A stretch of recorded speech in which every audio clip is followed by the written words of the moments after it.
Alright, we're going to make some commentary from the coach's desk. Or we're going to call this passing shots. I haven't figured out a name yet. I just want to give a weekly update on what's going on the world of tennis and the Hawaii Tennis Pro. First of all, shout out to my boys from Hawaii. You must come back and visit me. Alright, question from a reader. Racket stiffness.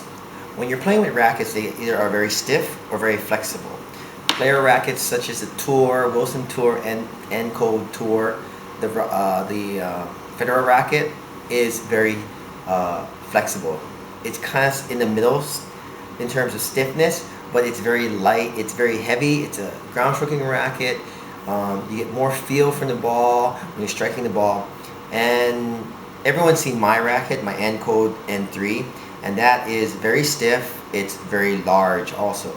The comment's been made, why do you play with this racket, get a real racket, etc. But dude, if I beat you 6-1, 6-1, no one's gonna ask me what racket I'm playing with. You know, I serve and volley, and that's all I do. I basically don't hit ground strokes very often, and so I need a racket that's light. I can maneuver it at the net with a big head size. Gives me a great serve. It's very stiff. It's probably one of the stiffest rackets I've ever played with, and it allows me to do what's good for my game. So what you need to do is find a racket that's good for your game. It can be anything. I like the Babolat for ground strokes. The K-Blades, the Encodes, the Tour series, they're kind of heavy. That hurts my arm. I'm old, you know, I can't do that anymore. I don't like to grind. So, I mean, it's really up to you what you like. I would suggest to you to, one, pick a racket that has a company in your city. For example, in Honolulu, Prince has a company, has a representative there, but Wilson doesn't. So if you have a problem with your Prince racket, you have to go to the regional office. You just go to the office and they replace it, no problem. But for Wilson, you have to go to California and you have to mail your racket to California. And they have to look at your racket and examine it and say, well, this crack was not our fault. It's not your problem. It's not our problem. You screwed up. And they'll mail your racket back to you. What does that get you? You pay postage, you wait, and you don't get your racket back. So my suggestion is find a racket that has a dealership right in your city. Secondly, just pick a racket series, because Prince, Babolat, Wilson, they all have good rackets.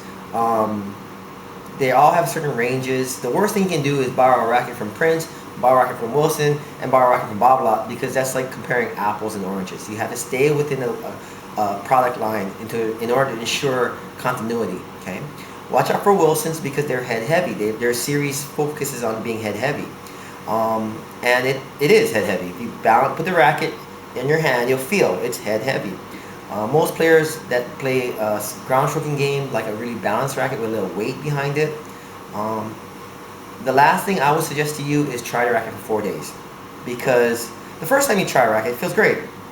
The second time you try a racket, the third time, and the fourth time is really when you get to feel the racket, because you need to see how the racket reacts when you serve, when you hit ground strokes, when you hit a volley, when you hit a drop shot, when you hit a slice, when you lob. It's all the shots. It's the things you're going to do. Figure that out.